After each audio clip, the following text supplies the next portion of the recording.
২০১৮ সালে যেখানে সুনেরা তাসনিমের ফেসবুক অ্যাকাউন্টও ছিল না, তিনি আজ বাংলাদেশের অন্যতম জনপ্রিয় সোশ্যাল মিডিয়া ইনফ্লুয়েন্সার এবং ফ্যাশন ব্লগার। তরুণ প্রজন্মের কাছে তার নাম এখন অত্যন্ত পরিচিত এবং তার ফ্যাশন সেলিব্রিটি স্টাইল প্রায় লাখো তরুণের জন্য অনুপ্রেরণার উৎস হয়ে উঠেছে। এটি সুনেরা তাসনিমের চেহারা বা শখের ব্যাপার নয়, বরং তার মেধা ও দক্ষতার কারণে তিনি ফ্যাশন ব্লগিং ইন্ডাস্ট্রিতে তুমুল জনপ্রিয়তা অর্জন করেছেন। নিজস্ব স্টাইল এবং এক্সপ্রেশন দিয়ে সামাজিক যোগাযোগ মাধ্যমে তার উপস্থিতি অনেকটা মায়াবী এবং আকর্ষণীয় হয়ে উঠেছে। একজন ফ্যাশন ব্লগার হিসেবে সুনেরা তাসনিম তরুণীদের আইকন হয়ে উঠেছেন। দেশের অধিকাংশ ফ্যাশন শপের সন্ধানও তাকে অনুসরণ করে পাওয়া যায়। শুধু ফ্যাশনই নয়, তিনি বর্তমানে নিজের কুকুর ও বিড়ালদের জন্য আশ্রয়স্থল তৈরির জন্য কাজ করছেন, যা তার সামাজিক দায়িত্ববোধকেও ফুটিয়ে তোলে। সুনেরা তাসনিমের কন্টেন্ট ক্রিয়েশন সেক্টরের সফলতার পেছনে যার সবচেয়ে বড় ভূমিকা রয়েছে, তিনি হলেন রাফসান দা ছোট ভাই।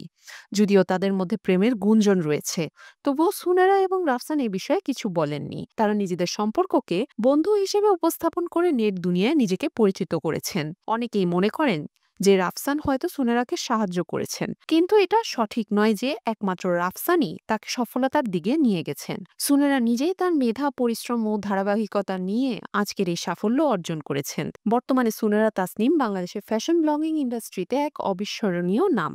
ভবিষ্যতে তিনি ক্লথিং সেক্টরেও নিজের ব্যবসা প্রতিষ্ঠিত করতে চান এবং আরও বড় কিছু করার স্বপ্ন দেখছেন।